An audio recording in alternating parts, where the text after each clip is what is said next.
Josh, for you, what is this season, I guess if you want to call it that, been like for you? It's been weird. This was supposed to be my first full season of baseball, and I didn't even make it through a full spring training. I think I got cut short before we even started playing games on the minor league side. So it's just been crazy. It's been a whirlwind. Head's been all over the place, that's for sure. Leaving spring training, having to go home, which is a blessing and a curse at the same time. Like, you want to be playing baseball, but also I got to be with the family, work out with my brother. That was a lot of fun. And then going to Arlington, that was honestly just a blast. Getting to be there for 3 months, learning from those guys, seeing how they play, seeing how everything operates, how everything's run, and just being a part of that camp was just unbelievable and a great experience. You know, so many young guys got called up in a situation they never would have previously, and your name got floated around. Did you let your mind go there? And, how did you process that? For me, it was just one of those things. It was like, if it happens, it happens. If it doesn't, it's no big deal. Like, this is my first full season of baseball. Didn't even get to play a full season or a season in general. So it was one of those things like, yeah, it'd been awesome if I got called up. But if you look at it from that perspective, it probably wasn't going to happen. So I came in with a mindset of just trying to learn as much as possible, try to grow as a player as much as possible, and just take advantage of the opportunity I was given. And developmentally, do you think you were able to stay on track because of those 3 months? Oh, 100%. I feel like being in Arlington, training with the big league staff, having our coordinators on us every day, I feel like that was more valuable to my career than going out and playing games. I know that's crazy to say, but in these times, like, how often do you get to just train for 3 months at your big league stadium and getting to understand all that while you're in the minor leagues? Like, it never happens. So for me, it was being able to go to the field every day, learn from those guys, and figure out myself as a player. Because, I mean, we still played inter-squad games. We still faced live pitching, played defense. It wasn't necessarily competitive games that you would play during the season, but that experience, getting out there on that field every day, learning what works for me in the box and on defense, and being able to slow things down and say, hey, today is a day I need extra work, and having all day to get that extra work in, and not being like, okay, game's at 7, I got 30 minutes to get my work in, and I hope that works. And having that feel to ourselves when the big league team was on the road to say, hey, I want to hit extra day on the field, just see how the ball's flying. I feel like that was huge for my career. Awesome. Thank you, Josh. I'll leave you with my Texas Tech boots up there. Love it. In the closet. There you go. Thanks, buddy. Appreciate you. Thank you. Questions, please. Chris. What is the plan for you going into the Instructional League on the 28th it is? I'm getting there on the 27th. We have to do COVID testing, I think. Quarantine, start the bubble action all over again there in Arizona. Plan-wise, I don't know necessarily, but for me it's going to be to play however many games there are a week, 5-6 games a week, getting those game reps, and just trying to continue to be as consistent as possible in those games, and everything that I have learned and have done over these past 3 months to take that and now apply it in game and see how it translates against other people than pitchers I've seen, 5-6 times now. You mentioned this being, a really important for your career. You got a little taste of the minor leagues after you were drafted. And can you just talk about, I guess, can you expand on that a little bit? Just because, from playing, single A baseball to playing, or to, not necessarily playing games, but playing against other guys who have played in the major leagues and working with the major league staff, and how you believe that helped you in your development. I'd say the biggest thing is experience, because that's what people look at is, are you a veteran or not? It's all based on experience and years in the league. And for one, I'd say there's nothing like the big leagues for sure. That's where you want to go. That's everybody's goal. And not necessarily me being in the big leagues, but being around that atmosphere for these last 3 months is just something that you don't ever get, especially in the minor leagues. You might get a glimpse of it in spring training, then it goes away. And I was consistently around those guys for these 3 months and throughout the season to see how things get handled, to see how they bounce back, to see how the energy is on certain days, learning how to take care of your body because everybody does it differently. I think that those things will mount up for me, especially being able to take that experience, take their advice, listen to what they have to say, listen to what works for them, because they're in the place that I want to get to. You know, like in single A baseball, you just got the guys that are around you. I was older than most of them. It's like I'm coming with my college experience and they're coming with pro ball experience, and we're trying to mesh that. Now you got guys in the big leagues that, you know, they could have been in the minor leagues forever. They could have gone to college. They have all this experience mounted up, and being able to share that with me, letting me see kind of into their clues that made them successful, I think it's just going to be huge for my career. All right. Thanks, Josh. I appreciate it. Yeah. Other questions? Levi. Josh, I was going to ask what non-baseball lessons you've learned, but you just answered that. So let's flip it. As far as like actual playing development, what do you think has been the biggest, the place where you've seen the biggest area of growth this year? Honestly, for me, it was probably figuring out like little bitty things in the box, mentality wise, because everyone's different. And I feel like that's where the staff did a great job of giving us that freedom to figure out what works for us, and not necessarily trying to put like their tool to trade on us. Defensively, figuring out my rhythm, not necessarily just at third, but at all positions in the infield. When do I need to be ready? At what time do I need to be ready? When do I need to take my little creep step? I used to be a guy that creeped and take 4 or 5 steps forward, and now it's just like a little one-step jab, not even moving much, and a little jump, and just figuring out that timing. And then in the box, figuring out my go timing. When do I need to start attacking the pitcher? And just having that mentality every at bat. And I feel like those two things are where I saw the biggest improvement. And then in those games, finally getting some results and being able to see that. And that was just huge positive feedback for everything that I've been doing in camp. Cool. And then as far as the coaching staff over there goes, you know, I think anytime we get a chance to hear anything about the alternate camp, we're excited. It kind of feels like a black hole a little bit. So, you know, you've got basically a Rangers minor league coaching staff all-star team over there. What has there been one or two guys that you've really enjoyed working with over there that have been exceptionally helpful? I've been working with Cody Atkinson, our hitting coordinator, Connor Gunn, one of our tech video guys that works alongside Cody. Those two guys hitting, you know, getting all the Edutronic clips, getting all the video, downloading it, putting it in our folders for us to see, having little talks about what we need to do, what they think we need to do, what we think we need to do, and kind of meshing that together to figure out ultimately at the plate what we got to do to be successful. And defensively, Kenny Holmberg's our, infield coordinator. And being able to work with him putting us through different drills just to keep us entertained, because you can take ground balls all day and get kind of bored with it if you do it, you know, for 3 months straight. So just doing different drills, figuring out how quickly we need to get rid of the baseball, what our feet need to be doing little X movements, all kind of stuff, just keeping us engaged. And, you know, all three of those guys just had a huge impact on what I've been doing, what I've been learning, and just being with those guys, feeling their energy, feeding off of it. It was just a blast. Cool. Thanks, man. TR. Josh, I'm just curious. Are any of the pitchers in alternate camp, did you develop a rivalry, or you enjoyed facing, or, you know, it was a little more intense, or you're smiling? So there must have been a few guys that you really got after. You know, I think it was just a respect thing, a mutual respect thing, because I'm coming in there and I'm trying to beat you every time. I don't care who you are. I don't care if we're friends. Like, I'm going to try to beat you.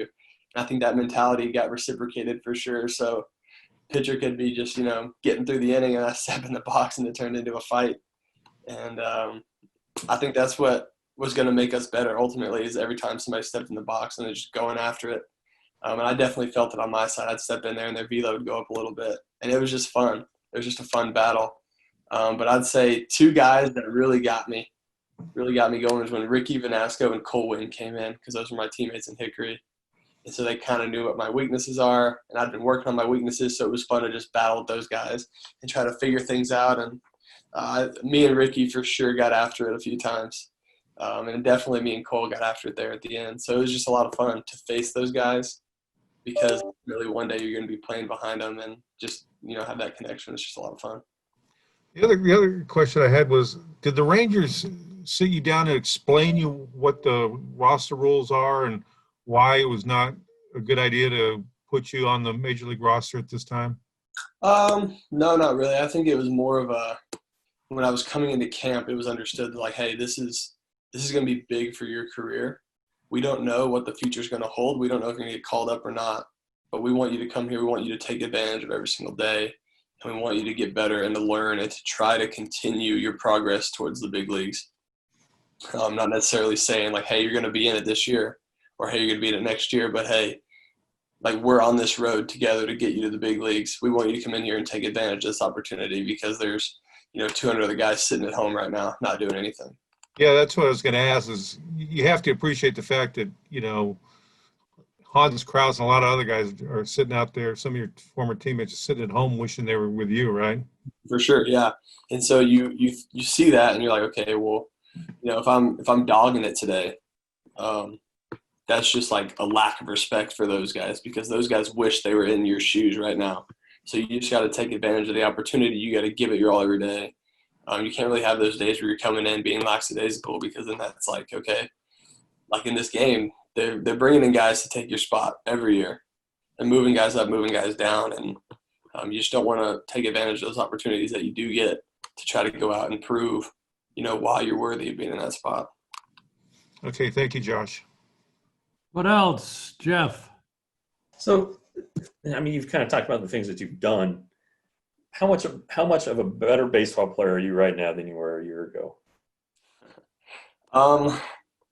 I don't know. I haven't played games yet to really test it, but mentality-wise, body-wise, I feel like I'm head and heels above who I came out of college being.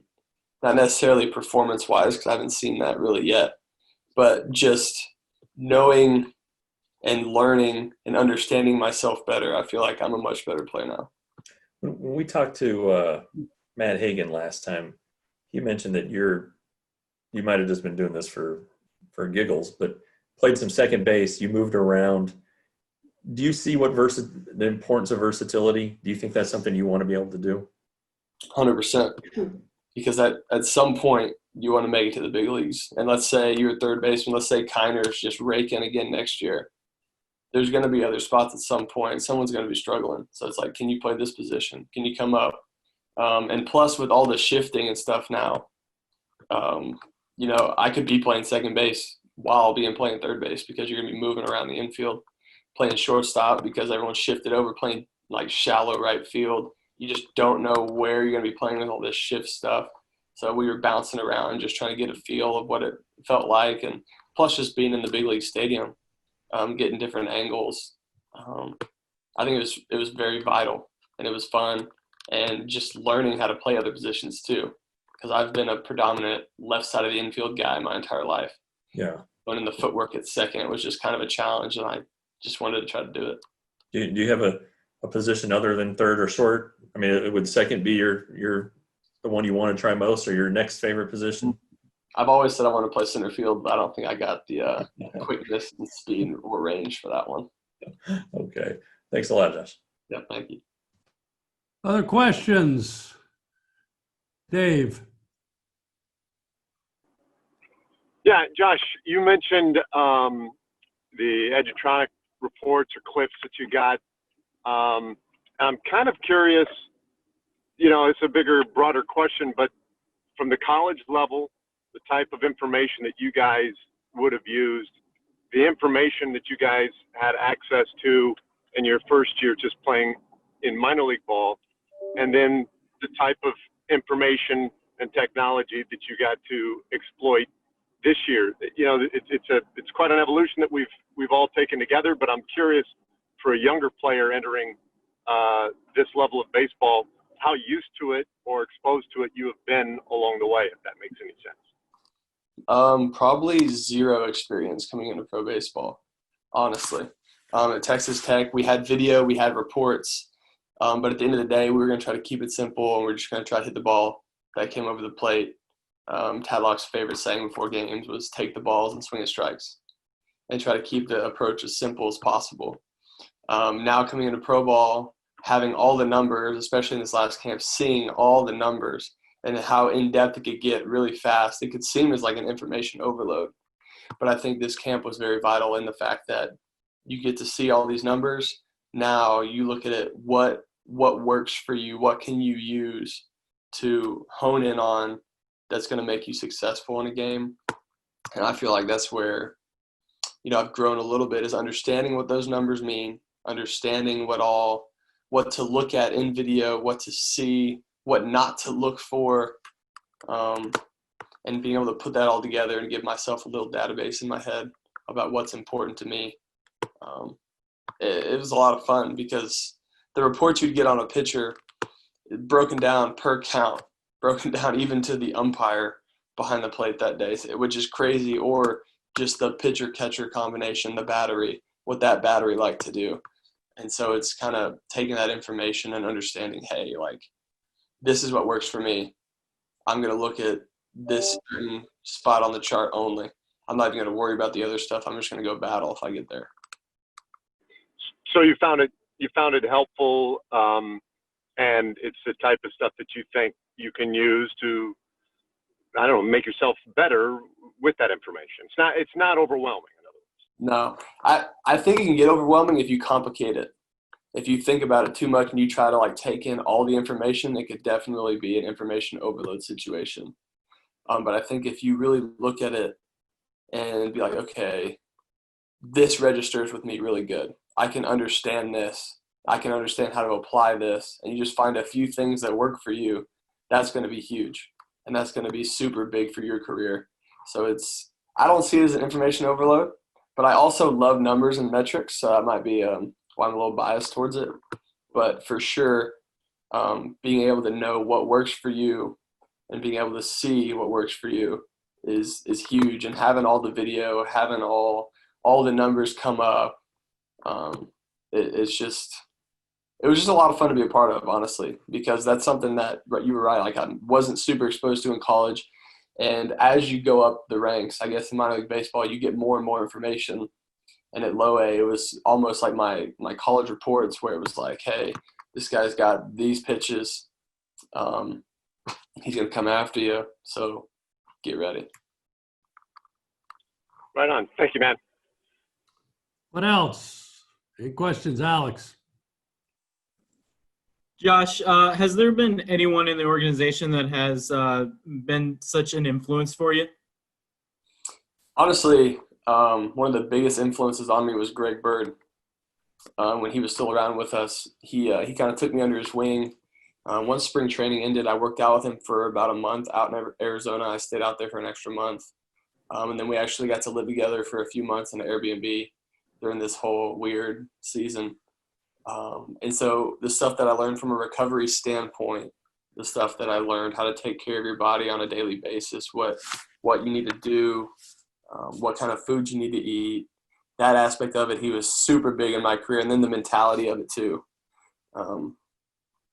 I can't say thank you enough to Greg for that, just to be able to witness and be a part of all of that, and him like kind of letting me into his routine, because he's been in the big leagues with, the Yankees for a few years. I can't say thank you enough to him, but yeah, he had a huge impact on me this year. Thanks, Josh. Anything else? Couple more, Levi. I wanted to just get some quick clarification on the what you were talking about with the analytics and the edutronics and the advanced reports. Do you think that maybe it has been kind of a blessing in disguise to, the first year that you're really getting the full load of all this information, to be getting that information while you are at alternate camp, where, maybe you're not looking at statistics or you're not in games, you can kind of just relax and go, hey, let's just sort of focus on this and get my brain wrapped around this while we're in an alt camp? Do you think that that's maybe? Oh, 100%. Because we were over at the alternate site and they were throwing up, machines with trying to get big league movements and trying to get, off-speed pitches that resembled what those guys were throwing that night. So, like, if we were facing, I'm trying to think. We were facing Greinke from the Astros. They were putting up Greinke's fastball. They were putting up Greinke's slider, curveball, whatever it was, putting it on the mound, putting it release height away off the rubber as far as he does, giving us that information, then giving us the advance report and saying, hey, this is what he's got. This is what he's going to come at you with. This is how he uses it in counts. not go up there and compete against this machine. And yeah, you can say a machine doesn't give a live arm, but just being able to see it, see the movement, being able to look at the advance report and say, okay, the ball moves like this, and then being able to, actually see it. I think that's what was huge on being able to figure out what worked for you. Like let's say someone's got a fastball with a ton of vertical movement. We call it hop. Being able to look at the advance report, see what the advance report says on that pitcher, and then going, okay, so I know that his ball is going to look out of the hand like it's down the middle, but it's going to end up at my chest. Okay, so I'm going to look up and in here to make sure I'm on time with it and that I'm going to hit it and be true to it and not be late or anything. So I think that was what was huge about having all those advanced reports, having all those metrics, and then actually being able to apply it.